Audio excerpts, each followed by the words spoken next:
Welcome back to the Ignite Your Heart Masterclass. I am so excited because today I have Guy with me. Guy, welcome to the event. Thank you so much for being here. Thank you for having me on the show. Before we begin, I would love for you to introduce yourself and tell us a little bit more about what you do and what's your specialty. Sure. My name is Guy Shahar. I'm the co-founder of the Tantra Institute. That is a worldwide organization that creates events primarily for singles to have more connection in their lives, to improve their dating and their relationship skills. We do that through the main way that we do that is actually through an event called Tantra Speed Date, which is an in-person event that brings some of the presence practices of Tantra and other modalities to a dating format so that we can actually meet as men and women in a more healthy way, in a more organic way, and in a way where we can truly get to know each other in a way where instead of being adversaries, we actually can work together as allies, as the masculine and feminine roles were initially designed. And that's one of the concepts behind Tantra.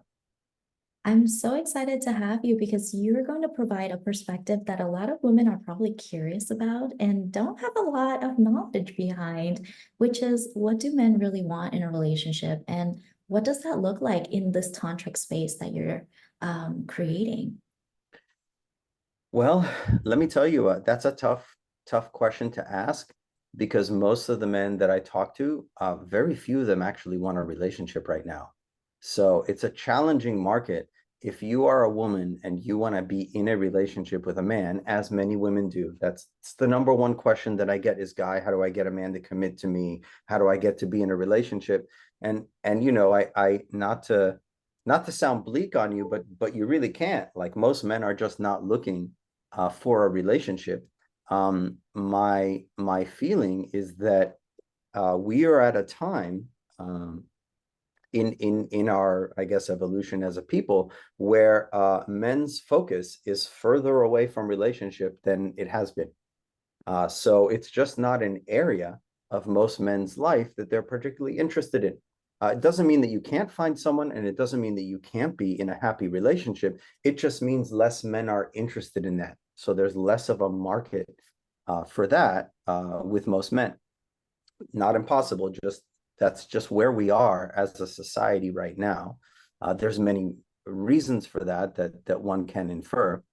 But I imagine that also it will be if you are a single and successful woman, then you probably are also meeting men that are mainly intimidated by you or want to be taken care of by you, where you find yourself taking on more of the masculine role. And then you're like, but I don't want to be in this role. Like if you run a business, you're like, I'm in the masculine role all day. I want to come home and relax into my feminine and have a man who can hold me there. And it's like, well, unfortunately for you, if you live in America, those men are far and few between right now. Right? There's been a lot of changes in our society and in how our society is thinking about gender that has just reduced the quantity of those types of men.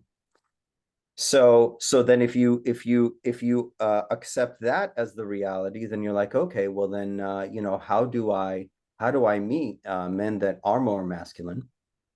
And a lot of times, you know, so I do this exercise with coaching clients, and one of the things that I do is you know, if I'm coaching you know with a woman, I'll say, okay, so pretend that I'm a waiter and I'm taking an order for the universe, and I'm gonna send you this most perfect man that you want, the ideal man for you.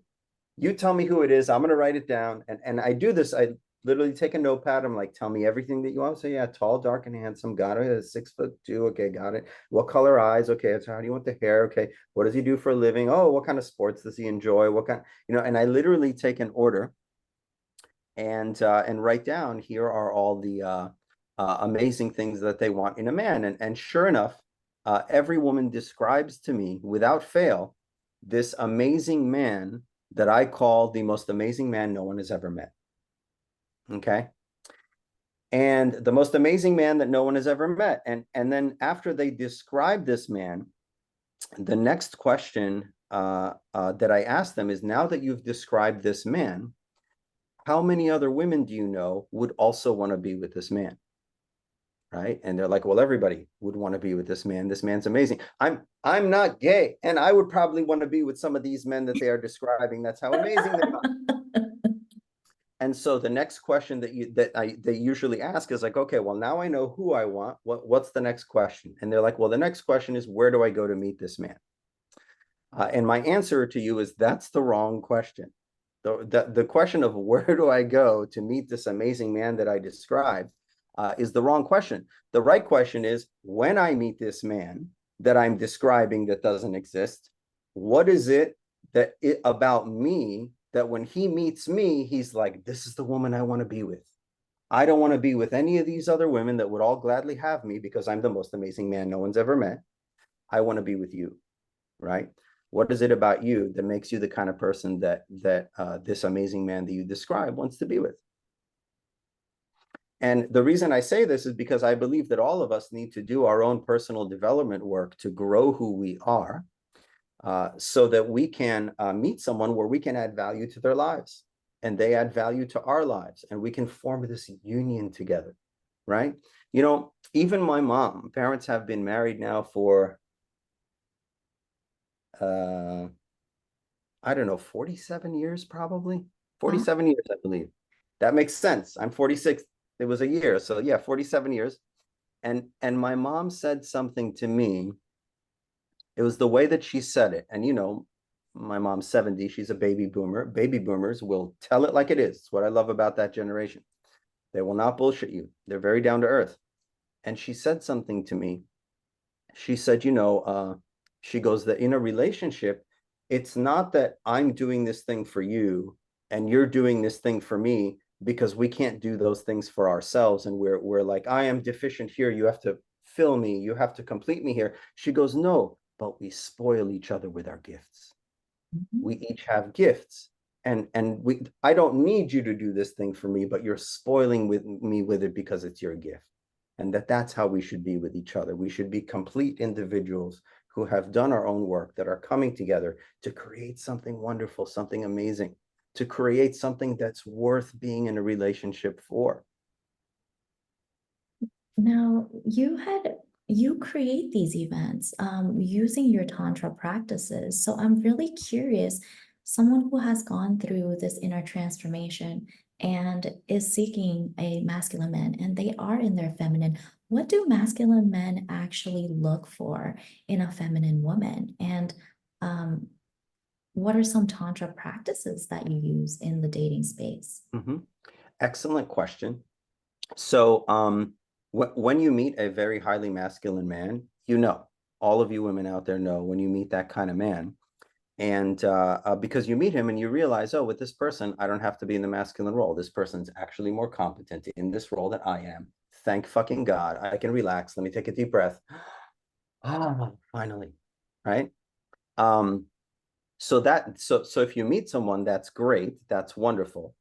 Um, but really, more than anything else, and kind of also building off of the most amazing man that nobody's ever met, is, a lot of that, I think, for women in being successful with men is, you know,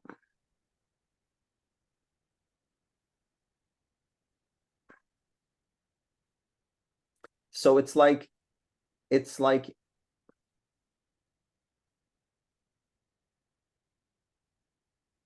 this woman was describing to me a man that she met that she considered a really good man, that was like perfect, that she really, really liked. And but the problem is that man is married. He's already taken. And that's common because it's like it's kind of a roundabout way of saying this, but it's the only way I know how to explain it in a way that maybe people can hear.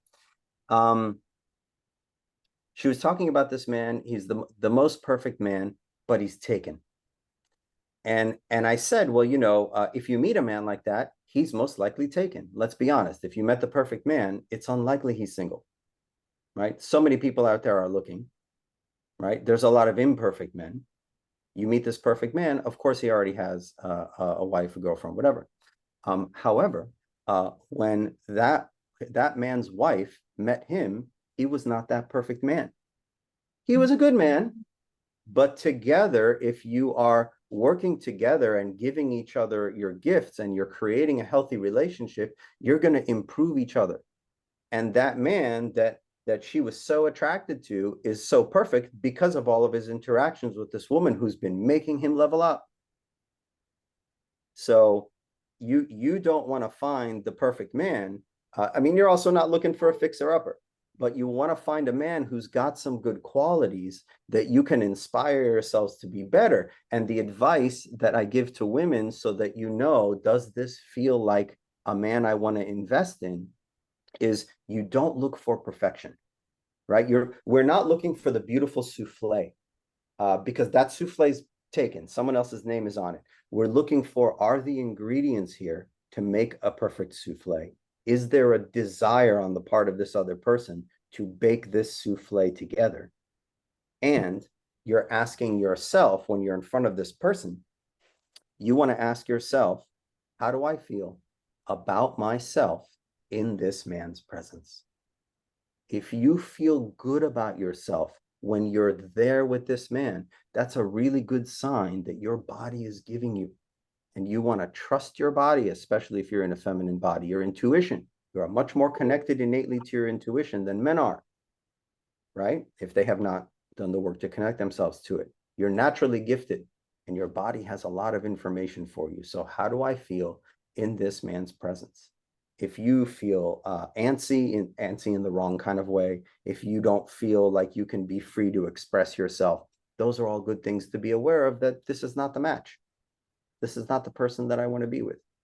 So you're looking for some good raw ingredients, not the perfect souffle, just the good raw ingredients, a desire to work together. And you're asking yourself, how do I feel about myself when I'm with this man? Because I'll tell you, in some of my best relationships, the places where I, as a man, I'm a pretty masculine man, I, as a man, have wanted to be in relationships when I've been with women and I've had this feeling like, wow, with this woman by my side, I could accomplish anything, right? If I feel that way about a woman, I'm in. I'm in. Sometimes I'm even in when this is probably not a good idea for us to make this happen, but but it's this feeling that, like, oh, because men, we are mission based. We have a goal, we have a mission in life. That is the thing that we devote ourselves to. And we want to be with a woman that supports that mission, that wants to be that is aligned with that mission, and where we feel like, wow, with this, like, I'm doing well on my own, but with this woman, man, I can really reach some heights. We can get somewhere together as a team. That's what a man is looking for. Now, I'm curious because you said that men are mission based. And when you're looking for a woman to stand by your side and support you with this mission, is it a mission in career? Is it a mission in family? What is it that men actually desire in life? And how do you think when you're looking for a relationship? Well, I mean, a man's mission is going to change several times in life. There's a certain direction that most men go, and that direction doesn't generally very often create like a 180. But the expression of the type of mission that you have can change. It certainly can be career based, or in what you want to achieve in the world, right? What you want to create in the world. I think about the different things that I want to contribute to society. When I created Tantra Speed Date, I said to myself, I really don't like the dating apps. I really don't like how they set us up for failure. How I don't like how dating apps incentivize us to spend less attention on each other, Mhm. right? Where when you are talking about a relationship between a man and a woman, what that woman wants from you more than anything is your attention as a man. She wants your attention. Your attention is your most valuable commodity as a man, and how you direct it, and the degree to which you control your attention, which all the apps and things are really good at taking away from you. But the degree to which you control your attention is the degree to which you control your life, is the degree to which you can enjoy your life. So women want men's attention, and the online dating apps do not incentivize that attention. And so then that makes women shut down. And so I was like, I need to create an event where men and women come face to face, and we're going to teach the men how to place attention properly on a woman. Not like a leery, gazy, irritating, invade your space attention, but like, how do I show up in my masculine presence and hold a space so that this woman can relax? And, because as a woman out there, you go out with a man, and the first thing you're doing in most of the date is a threat assessment. Am I safe with this person? Oh my God, what fucking dumb thing is this guy going to say next?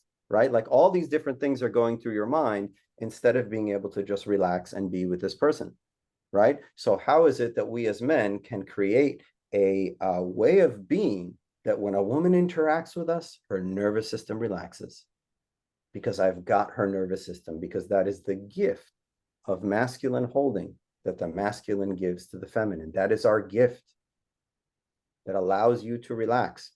And a really beautiful metaphor for this is if you think of the tango dance, right? A tango dance is led by the man, right? There's no mistake that the man is leading the tango dance. I lead, you follow. That's the role, right? Very clear. But what happens is in tango, there are different moments in the dance where I'll open up and create this sort of like opportunity. And then the woman does this flowery expression within this sort of container that I'm holding, and then eventually returns back to me and the dance continues, right? So the question is, how is it that we as men can create that space for women to dance and make sure that the space and the direction of where she's going and whatever is exactly where she actually innately wants to go? Mhm. Because that's magic. And the real world translation of this is in the bedroom. I just want him to know what I want without me having to tell him. Why does he just like not know what to do? To play my body like an instrument, why do I have to tell him? Which on one level, on the logical level, is absurd. How Yeah. can anybody know what you like or what you want or whatever? But when we can learn to tune into each other's bodies, when my presence comes in and relaxes your nervous system, oh, now I can start to feel what's going on in your body. Now I can start to create experiences for you in the bedroom that are going to open you up.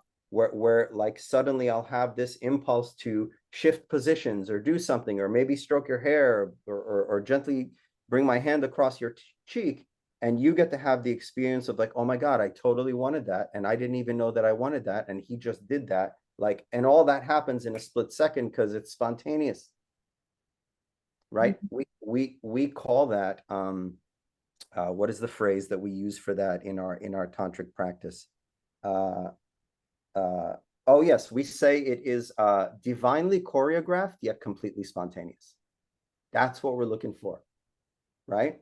And Yeah. it's kind of comparable to like a downhill skier who's like in the zone, where you're just like things are moving faster than the brain can comprehend, but you're just like in this state of flow.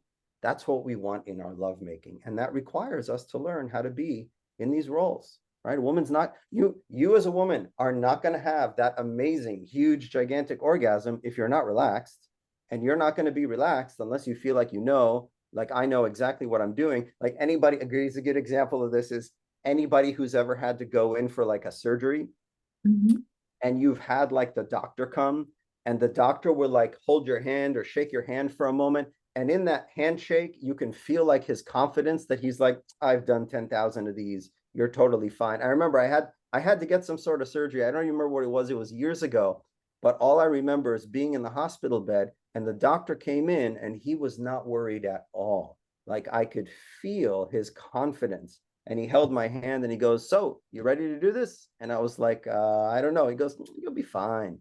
And I could feel that confidence where it's like, I could feel that in his, you're going to be fine, was the successful completion of thousands of surgeries in his history, that there was no doubt that anything was going to go wrong. And that way of holding, which actually a lot of doctors have, it's one of the reasons it's really great to have a good doctor, is that is a form of masculine holding. Somebody holding your hand and saying, you're good, not my first rodeo, you're going to be okay, right? So, so yeah, we kind of went a little bit off on a tangent. I hope I answered your question. When you talked about this, like how Tantra dating works, it's being present in each other's presence and actually giving attention to the other person. Are there other techniques that you teach or use for women and for couples, like or for the man to create better connection? Not only just the energetic part of holding that space and really being confident in holding that space, but are there techniques for women to lean more into their feminine and be open to the conversation? Do they sit back and allow themselves to receive? Like, Mhm. I'd love to know. Got it. Okay, so you want a little more practical tips. We can do that, don't worry. So here's the thing, is that, a lot of women, especially powerful women, want to be more in their feminine around men. And if you are really skilled in your masculine, then you probably are meeting men where you can out-masculine them, right? So what you want to do is find a man, even if you feel like your masculine is actually better than and stronger than the masculine of the man that you're with, as long as it's somewhat comparable, what you can do is make yourself more feminine, because masculine and feminine are polarities. If you make yourself more feminine, you're going to push his masculine up. A lot of women don't notice this, right? Um, the way that I see this in the counseling room is the woman who's like, I just want him to take charge more. And so then you give them an exercise for him to take charge, and she steps on top of him. And it's like, well, you just said you wanted him to take charge, but when we gave him an opportunity to do that, you jumped up to take charge. So if you're going to do that, you're not giving him an opportunity to be in the masculine role, because it's a polarity. If I'm in the role, you can't be in it, and vice versa, right? Um, so what you want to do, if you're with a man who you feel has some good masculine in him and you want to encourage more of that, make yourself feminine. One really great practical tip for this is I call this damsel in distressing, right? Like, Really? ask a man to help you with a can you big strong arms, can you help me with this suitcase? Right? Like, ask a man to open a door for you, or hey, I've got my hands full. Would you mind getting that door? Get men to do masculine things for you. That's going to bring them more into their masculine polarity and establish you more in your feminine polarity, right? And I know a lot of independent women are like, I don't need a man to open a door for me. I can open my own door. There have been times where I was walking, I live in New York, I was walking, and it's common courtesy to hold the door because people are streaming through. Like, the doors don't often close. You're always holding a door for someone. And I was walking, and there was a woman behind me, and it was a few steps behind me, but I'm like, let me hold the door. It'll be easier for her. And I made the extra effort to hold the door for an extra second. And she almost gave me a dirty look, like, fuck you, I can open up my own door. And I was like, not asking you for your phone number, lady, like, not that that was why I was doing it, and I wasn't even interested in your phone number, but it was like let men do for you, because when men do for you, that's how they bond to you, right? When you think about the nice guy phenomenon, oh, there's this guy and he wants to sleep with me, but I just have him help me around the house. That's how you get men to bond for you, is you have them provide for you, but not necessarily in a payment way, but like, could you hold my drink? Can you help me with my bag? Can you get this? Can you open the door for me? This door is really heavy. Can you push it open for me? So I call that damsel in distressing, and that's giving the man an opportunity to rehearse what it would be like to provide for you, right? And then when the man does that, you have to reward. You have to say, "Oh my God, thank you so much. You're such a kind man," right? Acknowledge and approve of his masculinity after he does something for you, because a man will only want to be with you if you reward well. And this leads to communication as well. When you show appreciation in communicating, it actually allows them to feel that appreciation and build um, that that trust. Like, oh, they appreciate me that I did this, so I'm going to do that more often. That's a keen insight, Nikki, because men want to be appreciated, not because we need you to appreciate us, but we want to know that we're actually useful to you. We want to know that when I'm doing something, it actually helps you. It's assistive to you. It enhances and adds value to your life. So, if you send us on a mission, like to go to the store to get you an ice cream, and we bring you an ice cream flavor that you don't want, like then you still have to reward us for going on that mission. Because if we bring you back an ice cream and you're like, this isn't the flavor I wanted, we're like, well, fuck her. I'm not going to the store again for her, right? So then you can say, oh my God, this is the best thing ever. Thank you so much. You're my hero. You went to the store and got me an ice cream. This is really great. Let's have some ice cream. And then later on, I think I really would like to have a coffee ice cream next time, right? But like reward, so that the man feels useful, because if we're not useful, we're going to go find another woman that we can be useful to. Wow, that makes sense because the masculine and the women, if you're too masculine, you're not allowing the man to do his role, and leaning into the feminine, allowing him to do things for you, provide for you. That's his innate nature, wanting to provide. And showing that appreciation helps balance that energy, helps bring that masculine up in the relationship. And that's what I'm hearing from what you've shared. Is that? Yeah, there's a strange this thing happened to me while I was walking down the street with Maya, and it gave me a lot of perspective into a lot of the man bashing that I see. There's a lot of man bashing that goes on. And we were walking down the street, and we had just moved to the neighborhood. We live in Manhattan. It's very busy. And we were going to dinner, and I had picked a place, and it's a new restaurant because we're new in the neighborhood. And we're walking, and there's cars, and there's people, and there's walk, and there's don't walk, and I'm leading us to this restaurant, and I've got the address in front of me.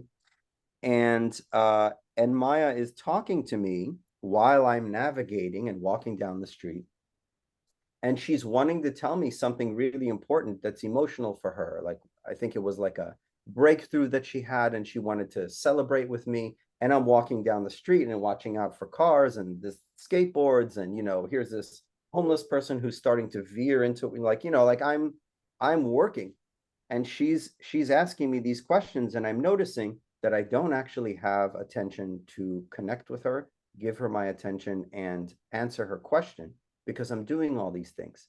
And she's starting to get upset with me because she's talking to me and I'm not really giving her my attention, and women want our attention. So at some point I stopped and I said, hang on, I need to stop right here. I need to tell you something.